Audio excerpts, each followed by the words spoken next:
Salam müəllimlər. Mən Əfsanə Qasımova. Bugün sizlərə 9-cu sinifin 7, 8 və 9-cu mövzuları üzrə 30 sualın izahını verəcəm. Və müəllimlər, mən izaha keçməzdən öncə qruplar haqqında sizə məlumat vermək istəyirəm. Hazırda bizim noyabr, dekabr və yanvar qrupu üzrə qeydiyyatımız davam edir.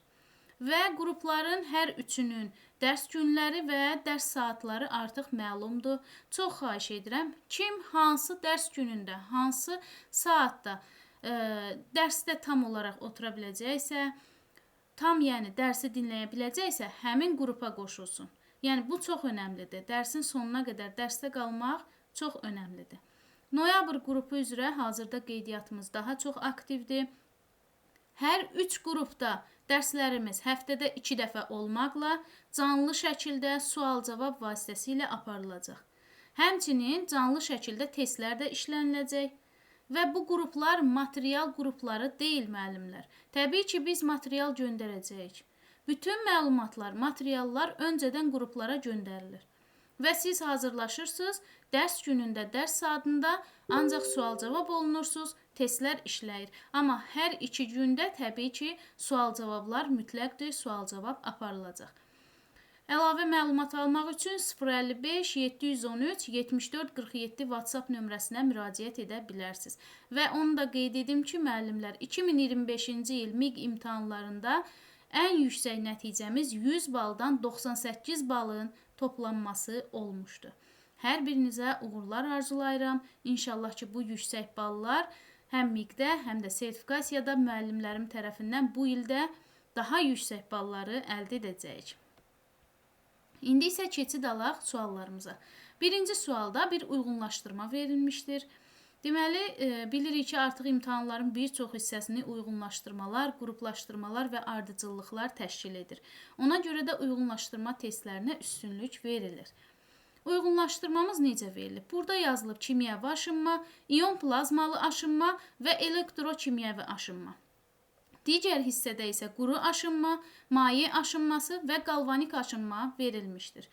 Bunlar aşınma prosesinin növləridir. Aşınma üsulu qara metalların vəzədilmə üsullarından biridir.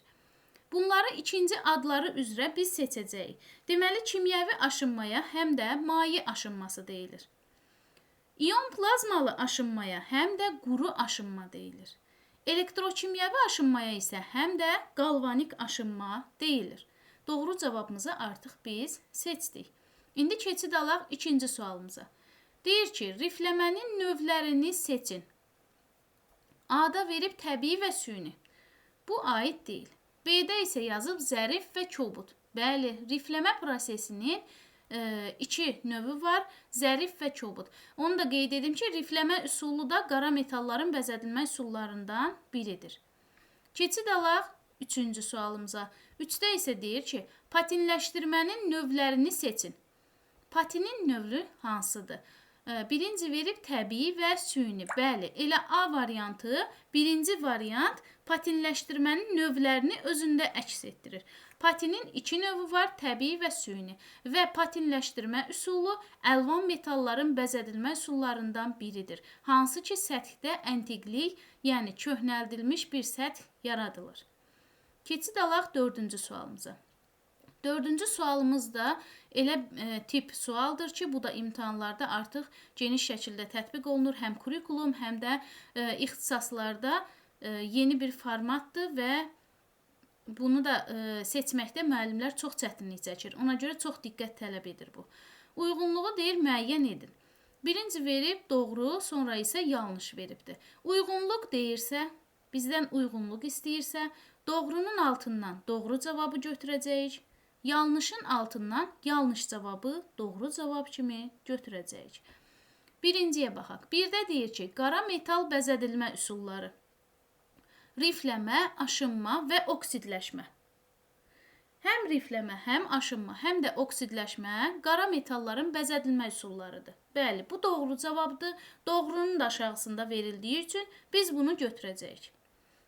Sonra 3-ə baxırıq. Deyir, bədii bəzəmə üsulları. Kondisiya, laminələnmə və mozaika.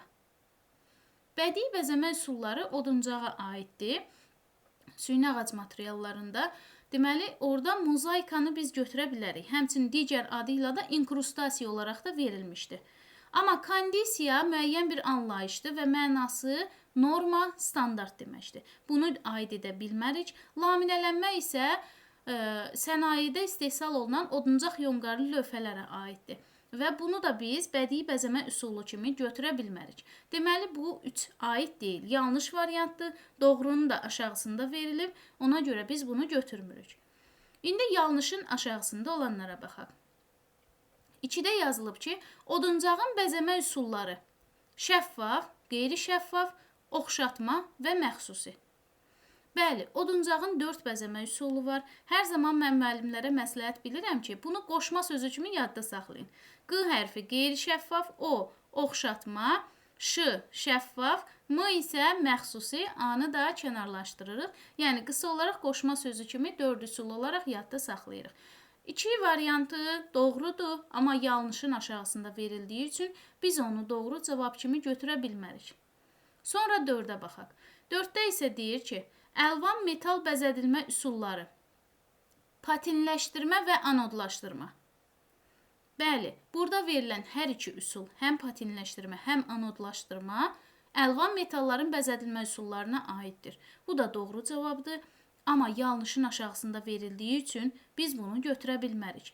Ona görə də buradan bizim doğrudan doğrunu biri götürürük, yanlışda isə yanlış yoxdur. Ona görə heç nə götürmürük. Burada doğru cavabımız olacaq Y variantında olan 1. Keçid alaq 5-ci sualımıza. 5-ci sualda isə deyir ki, mina çəkmənin növlərini seçin. 1-də verib təbii və süni. Təbii və süni bayaq dedik, patinləşdirmənin növləridir. B-də verib zərif və çobud. Bu isə rifləmənin növləridir. C-də verib isti, soyuq və rəssamlıq minası. Bəli, mina sözünü biz bura rahatlıqla əlavə edə bilirik və isti, soyuq və rəssamlıq minası mina çəkmənin 3 növü olaraq fərqlənir. Doğru cavabımız C variantı. Keçid alaq 6-cı sualımıza. 6-cı sualda isə deyir ki, qızıl suyuna salmanın növlərini seçin. Yenə də A variantı təbii və süni patinləşdirmənin növüdür. B variantı zərif və çobud rifləmənin növləridir. C variantı isti, soyuq və rəssamlıq bunlar mina çəkmənin növləridir.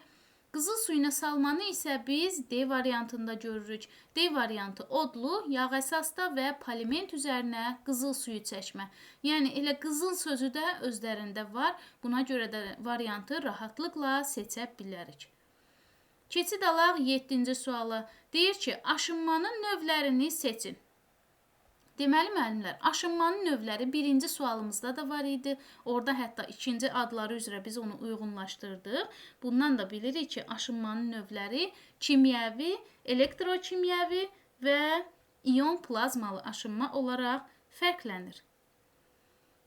Doğru cavabımız Y variantı.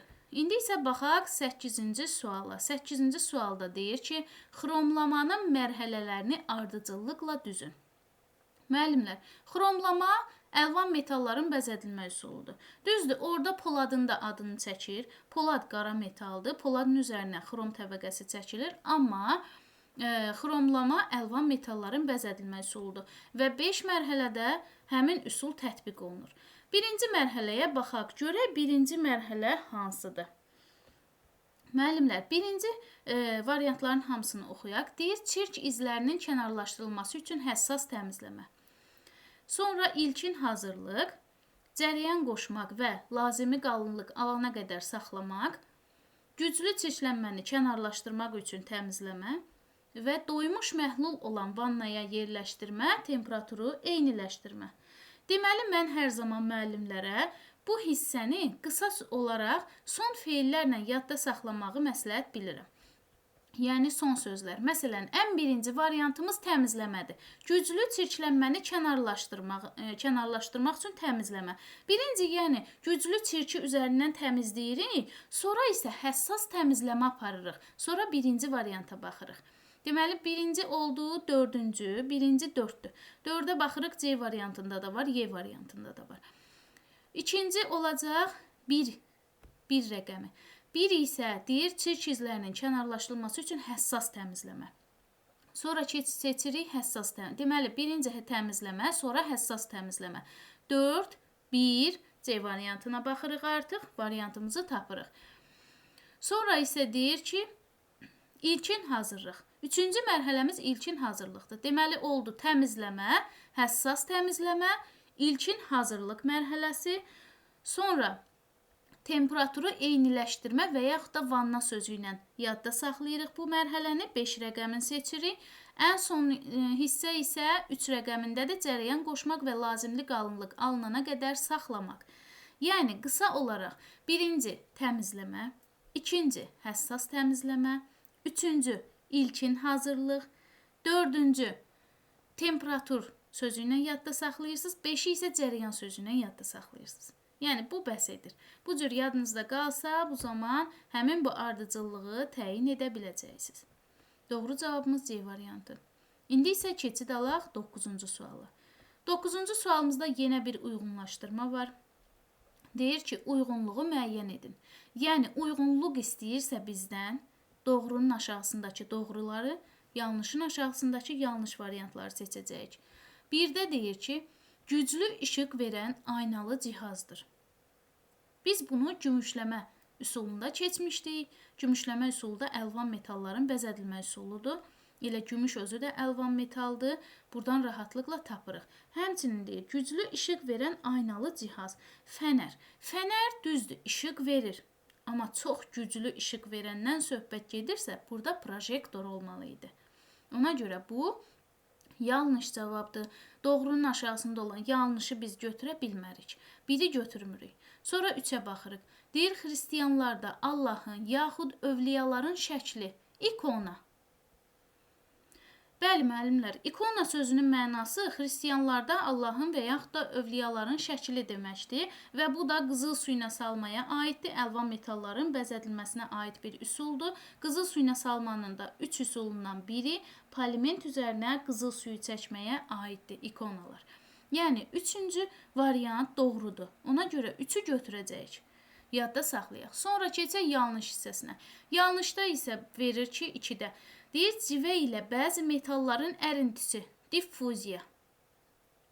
Əgər civə harda gördünüzsə, bilin ki, orada amalqamadan söhbət gedir və bu proses odlu qızıl suyuna salma üsuluna aiddir. Civə ilə bəzi metalların ərintisinə nə deyildi? Amalqama deyildi. Amma bura yazıb diffuziya. Diffuziya nədir bəs? Diffuziya isə maddələrin qarışmasıdır. Yəni, 2 yanlış cavabdır, amma biz bunu doğru cavab kimi götürəcəyik. Niyə? Çünki yanlışın altından yanlış lazımdır bizə. 2-ni götürürük. Sonra baxırıq 4-ə. 4-də isə deyir ki, parlaqlamadan öncə taxtaya çəkilən rəng boyadır, poliment. Bəli, müəllimlər, biz çox vaxt rəng boya gördükdə, boyaq tozları gördükdə çaşırıq, pigmenti götürürük. Təbii ki, pigment də düzdür, rəng boyaq tozlarını əhatə edir. Amma cümlə əgər bu formada düşürsə ki, parlaqlamadan öncə taxtaya çəkilən rəng boyadır, bu polimentin özüdür. Bu, yəni doğru cavabdır. Yanlışın aşağısındakı doğrunu biz götürmürük. Bizə deməli lazım olan cavablar uyğunluq idi. Doğrunun aşağısındakı 3-ü götürəcəyik, yanlışın aşağısındakı da 2-ni. Doğru cavabımız olacaq 2 və 3. Sonra baxırıq 10-cu suala. 10-cu sualda deyir ki, hansı məftillərin parıltısı yoxdur? Hansı məftillərin parıltısı yoxdur? Bunu bir dənə özünüz də fikirləşin, görün hansıların parıltısı olmaya bilər. Deməli, müəllimlər, latun parıltılıdır. Hətta onun rəngində belə deyirdi ki, parıltılı qızılı rəngdədir. Ona görə latun olan variantı biz çıxırıq. A-da da var, D-də də var. Buradan biz bunu çıxdıq. Sonra mis yazıb. Mis də nisbətən parlaqdır.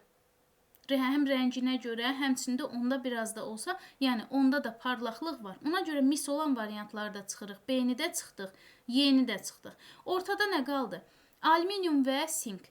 Alüminium və sinkdə isə heç birində parıltı yoxdur. Bunu yadda saxlayaq. Doğru cavabımız nə oldu? Parıltısı olmayan məftillər alüminium və sink. Doğru cavabımız C variantı. Keçid alaq 11-ci suala. 11-ci sualımızda yenə bir uyğunlaşdırmamız var. Uyğunluğu müəyyən edin deyirsə, doğrunun aşağısından doğrunu götürəcəyik, yanlışın aşağısından yanlışı götürəcəyik. Biri oxuyaq. Deyir, havada kükürt qarışıqları olarsa qaralır. Xrom. Doğrudur yoxsa yanlışdır? Təbii ki də yanlışdır. Havada kükürt qarışıqları olarkən qaralan metal gümüşdür. Ona görə 1 səhvdir, 1-i götürmürük. 3-ə baxaq. Kimyəvi reaksiyaları sürətləndirir və ya yavaşıdır olmalı idi. Burada çapda səhv düşür. Sürətləndirir və yaxud da yavaşıdır. Katalizator.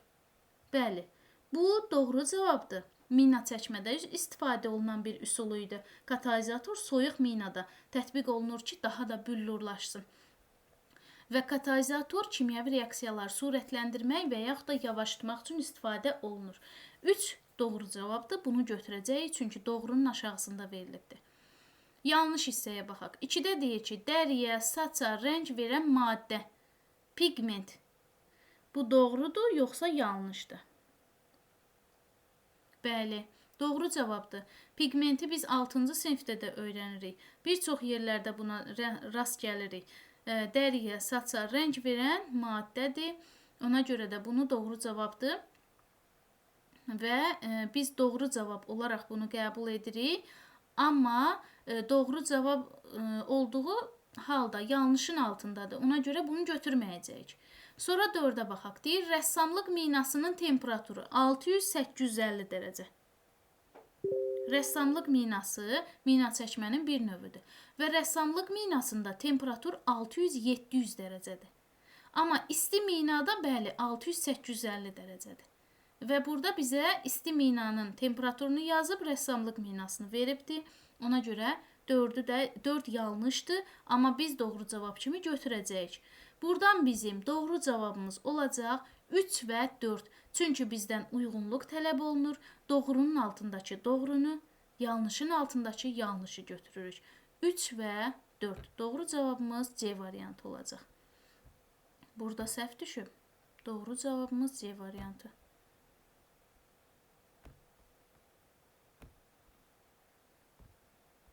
12-ci sualımıza baxırıq. Deyir, uyğunluğu müəyyən edin. Uyğunluq istəyirsə yenə doğrunun altından doğrunu götürürük, yanlışın altından yanlışı götürürük. Bir də deyir ki, mis və onun ərintiləri üzərində olan pərdə və ya nazik təbəqədir xromlama. Mis və onun ərintiləri deyirsə, onlar üzərində olan pərdə və yaxud da nazik təbəqədən söhbət gedirsə, deməli, üzərinə nəysə bir şey, nəysə bir səth çəkmişik və bu patinin tərifidir, müəllimlər. Bu nəyin tərifidir? Patinin. Patinləşdirmə nə üçündür? Hər hansısa bir səthdə əntiqlik yaratmaq üçün, onu köhnəltmək üçün. Ona görə də bir cavabı yanlışdır, doğrunun aşağısındadır və biz bunu götürməyəcəyik. Sonra 3-ə baxaq. Deyir, patinin növləri zərif və kobud. Sizcə doğrudur, yoxsa deyil? Əvvəlki suallarımızda bu var idi. Patinin növləri nə idi? Təbii və süni. Zərif və kobud isə rifləmənin növləri idi. Ona görə 3 də yanlışdır. Biz bunu götürə bilmərik. İndi yanlışın aşağısındakılara baxaq. 2-də deyir ki, ən qədim qızıl suyuna salma texnikasıdır. Poliment üzərinə qızıl suyuna salma. Xeyr, müəllimlər. Qızıl suyuna salmanın 3 növü var. Poliment üzərinə qızıl suyuna salma, qızıl suyu çəkmə. Yağ əsasda qızıl suyuna salma, bir də odlu qızıl suyuna salma. Ən qədim qızıl suyuna salma isə odludur. Odlu. Hətta qovrulmuş qızıl da adlandırılırdı. İnsanlar həmçinin odu da ta qədim zamandan kəşf ediblər. Orada yadda saxlayın ki, odlu qızıl suyuna salma ən qədimidir. Yəni, bu cavab yanlışdır, amma biz bunu doğru cavab kimi götürürük. Niyə? Çünki uyğunluq istəyir bizdən. Yanlışın aşağısında nə yanlış cavab varsa, o bizimdir. Deməli, 2-ni götürdük. Sonra baxaq 4-ə. 4-də deyir ki, qatran məhlulu ilə örtmə üsuludur. Qatranlama. Baxın, burada müəllimlər çox vaxt qatran sözünü görür, o dəqiqə elə bunu doğru cavab kimi götürür. Xeyr, bu doğru deyil. Qatıran məhlulu ilə örtmə üsuluna laklama deyilir. Laklama. Çünki laklamadan öncə səthə qatıran vururduq, qatıranlama aparırdıq, yuyurduq, sonra lak çəkirdik. Ona görə də bu laklamanın tərifidir. Yanlış cavabdır. Amma yanlışın aşağısında olduğu üçün biz bunu götürəcəyik doğru cavab kimi. Deməli, burada bu sualda uyğunluğumuza əsasən doğru cavabımız 2 və 4 olacaq. D variantı. Baxaq 13-cü suala. Deyir, şəkildə nə təsvir edilmişdir? Şəkilə yaxından baxaq. Şəkildə nə var? Alətlər var və bu alət nəyi bildirir? Hansı alətdir? Adına baxaq. Bu alət rifləmə üsulunda istifadə olunan bir alətdir. Rifləmə qara metalların bəzədilmə üsuludur. Və bu alətin adı çekandır. Çekan, C variantı. Doğru cavabımız çekan olacaq. Baxaq 14-cü suala. Artıq şəkilli suallarımızı da yerləşdirmişəm bu sınağa və bilirik ki, imtahanda da şəkillərə önəm verilir. Bəzi şəkilli suallar imtahanda verilir. Ona görə də təkcə mövzunun mətn hissəsini deyil, şəkillərini də oxumaq, onlara da diqqət vermək lazımdır. 14-cü sualda deyir ki, şəkildə verilmiş məftilləri rənglərinə görə uyğunlaşdırın. Rənglərinə görə uyğunlaşdıracaq. Verilib mis, latun, sink, alüminium və nəbatatlı məftil. 5 məftilin adı verilib. 5 dənə də şəklimiz var.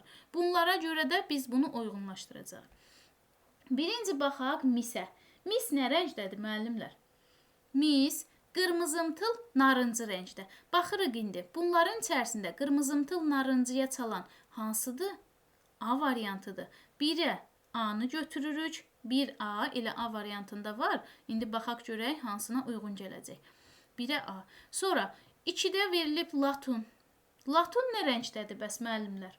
Latun isə parıltılı qızılı rəngdədir. Sanki qızıla çalır, parıltılıdır. Ən çox hazırda bijuteriyaların hazırlanmasında istifadə olunan metallardan biri də elə latundur. Parıltılı qızılı. Burada baxırıq, hansıdır parıltılı qızılı olan? Təbii ki, C variantıdır buna uyğun gələn. İkinci sualımız, o ikinci variantımıza C-ni götürəcəyik. A variantını artıq biz seçmirik. Deməli, 2C olan 1A, 2C, Y variantına baxırıq artıq. Sonra 3-ə baxaq. 3-də sink verilmişdi, müəllimlər. Sink nə rəngdə idi? Sink isə mavi çalarlı gümüşü rəngdə idi. İndi baxırıq bunların içərisində maviyə çalan, həmçində gümüşü rəngdə olan hansıdır? C variantıdır. 3-ə də biz C-ni götürdük. Sonra baxırıq alüminiuma. Bəs alüminium nə rəngdədir? Alüminiumu ta 5-ci sinifdən başlayaraq biz keçirik və rəngini bilməmək demək olar mümkün deyil. Gümüşü rəngdədir alüminium. Baxırıq gümüşü rəngdə olan hansıdır? B variantıdır. 4-də də B-ni götürürük. Və son 5-də isə verilib nəbatatlı məftil. Nəbatatlı məftil isə daha çox saydadır və müxtəlif rəngləri əhatə edən ən nazik məftil növüdür. 5-ə isə D variantını götürəcəyik və bizim doğru cavabımız olacaq Y variantı.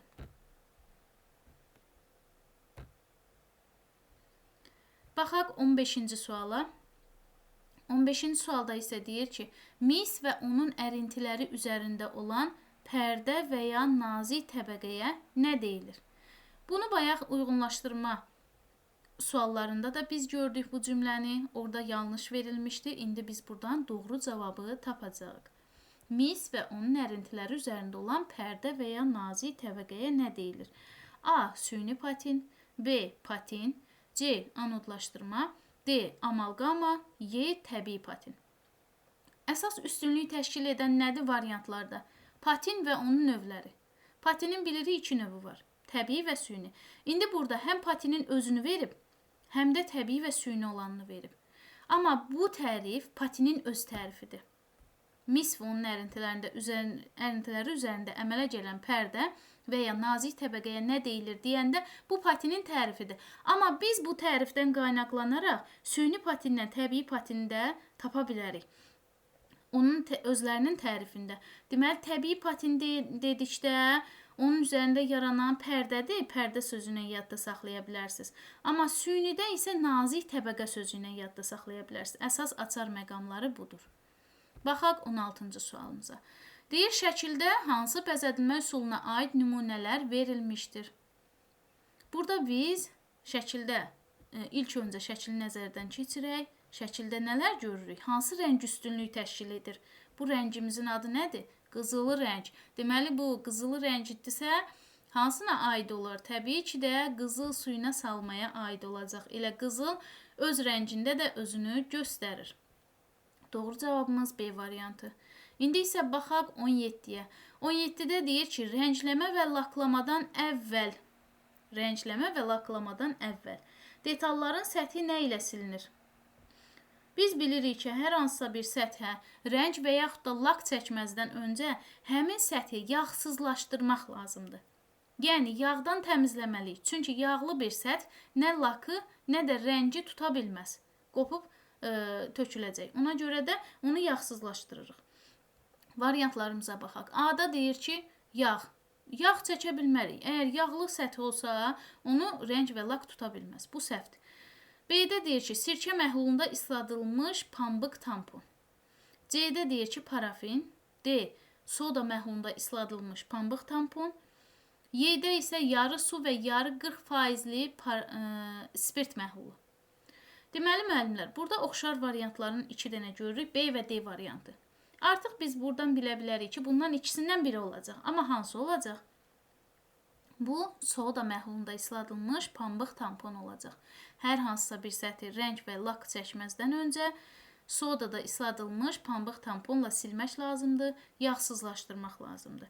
Yarı su, yarı 40% spirt məhlulu isə poliment üzərinə qızıl suyu çəkmədə istifadə olunurdu. Hansı ki, polimenti biz çəkirdik səthə, o quruyurdu. Ondan sonra hansı hissəyə ki, qızıl suyu çəkiləcək, o hissələri ancaq bu məhlulla silmək lazım idi. İndi isə baxaq 18-ci sualımıza. Deyir, şəkildə hansı bəzədilmə üsuluna aid nümunələr verilmişdir? Əvvəlki sualımızı göstərmədik. Göstərək doğru cavabı. 18-də deyir, şəkildə hansı bəzədilmə üsuluna aid nümunələr verilmişdir? Şəkili müşahidə edin ilk öncə. Sonra variantlarımıza baxaq. A-da deyir, gümüşləmə. Gümüşü rəngdə demək olar yoxdur. Gümüşün öz xüsusi rəngi var. Parıltısı var.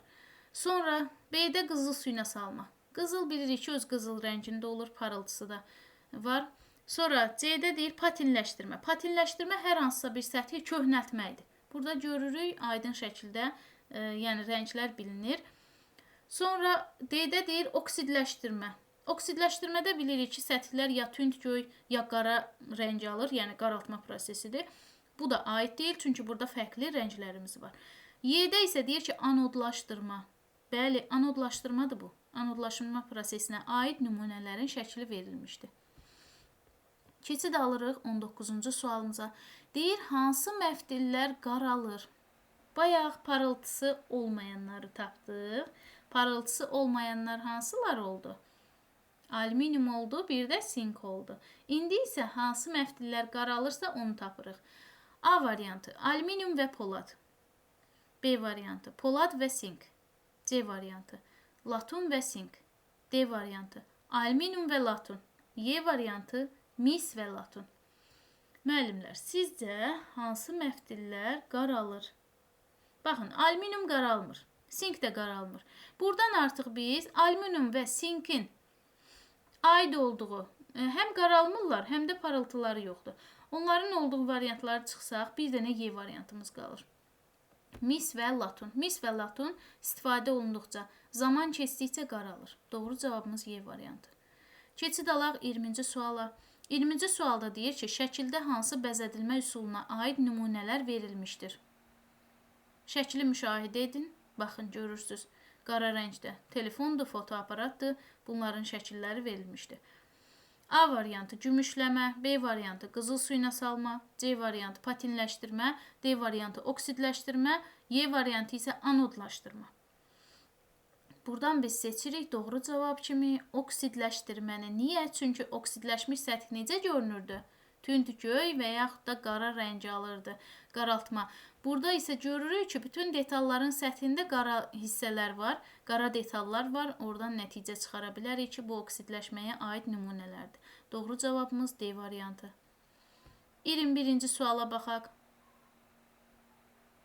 21-ci sualda isə deyir ki, kiçik ölçülü məmulatların bəzədilməsində, mebel furniturlarının elementlərində, böyük ölçülü metal təbəqələrin emalında hansı bəzədilmə üsulundan istifadə olunur? A. Gümüşləmə, B. Rifləmə, C. Patinləşdirmə, D. Oksidləşdirmə, Y. Anodlaşdırma. Müəllimlər, kiçik ölçülü məmulatlar. Həm kiçik, həm də böyük sözləri var, həm də mebel furniturlarının elementləri. Bunları xüsusilə yadda saxlayaq. Baxın, biz kiçik ölçülü hər hansısa bir təbəqələrdə, metallarda bunu görə bilirik. Mebel furniturları bəzən olur metaldan hazırlanmış qapıların dəstəyinə fikir versəz və yaxud da mebellərin, dolabların çəkməcələrində olan dəstəklərdir, sonra qapılarında olan dəstəklər, onlarda xüsusi bir naxışlar var, işləmələr var. Hansı ki, səth hamar deyil, səth çopurlaşdırılmışdır, kələkötür hala gəlib. Bu proses aiddir rifləməyə. Böyük ölçülü metal təbəqə dedikdə də bəzən olur, nəyi nümunə çəkəcəm sizə? Bu, evlərin seyf qapıları olur. Görürsən, üst hissəsində metal düz deyil. Qapının üst hissəsi düz deyil. Müxtəlif naxışlar var orada. Hər hansısa bir çökəkliklər var. Baxın, bunlar rifləmə prosesi sayəsində olur və onlar böyük ölçülü metal təbəqə formasında hazırlanır, sonra kəsilib satılır. Yəni, bu proses rifləmə prosesinə aiddir. Doğru cavabımız olacaq B variantı rifləmə. Keçid alaq 22-ci suala. Deyir ki, yenə bir şəklimiz var.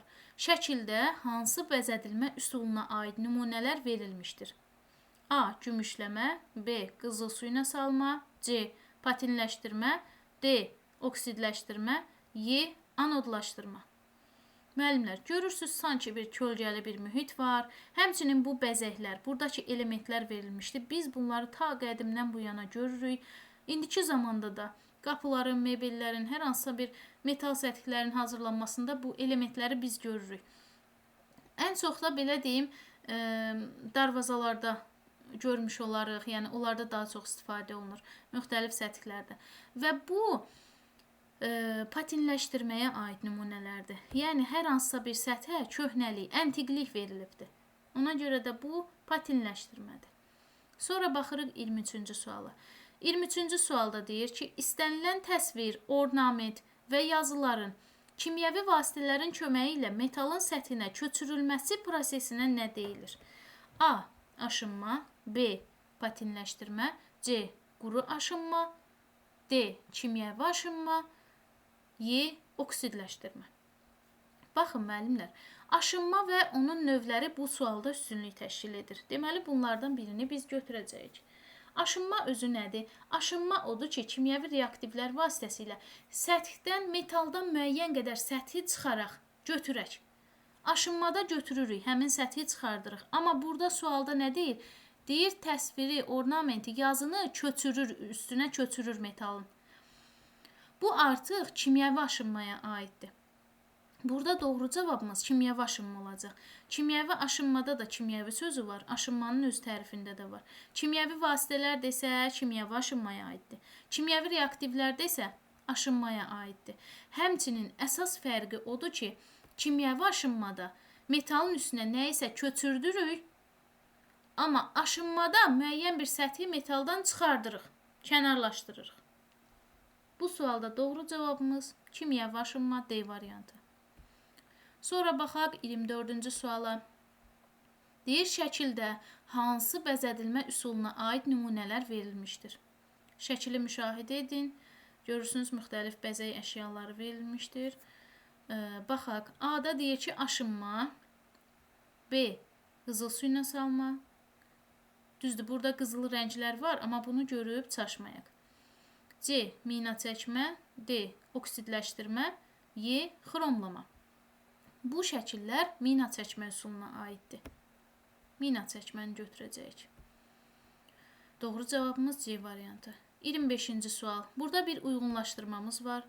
Uyğunlaşdırmamız məftillər və dekorativ işlərdə onlardan istifadə olunarkən hansı ölçüdən istifadə olunursa onlardır. Deməli, müəllimlər, mis məftil. Təbii ki, bunlar artıq konkret fikirlərdir. Yəni, bunu kitabı oxumasaz, bilməsəz, bu sualı yazmaq mümkün deyil. Və bu tipdə uyğunlaşdırmalar imtahanlarda çoxluq təşkil edir. Mis məftil. Mis məftildən dekorativ işlərdə istifadə olunan ölçü 0,3 1 mm-dir. 0,3 1 mm. Sonra baxırıq sink məftil. Sink məftildən isə dekorativ işlərdə 4 ölçüdə istifadə olunur. 0,4, 0,6, 1 və 2. Baxın, sink sözü özü 4 hərfdən ibarətdir. Elə ona aid ölçülərdə 4 dənədir. Belə də yadda saxlaya bilərsiniz. Sonra həmçinin misdə də bu keçərli ola bilər. Mis sözü məsələn 3 hərfdən ibarətdir və onun rəqəmində də 3 var, 0,3. Deməli, mis oldu 0,3 1 mm. Sink oldu 0,4, 0,6, 1 və 2 mm. Latuna baxaq. Latun isə 1 mm-dir.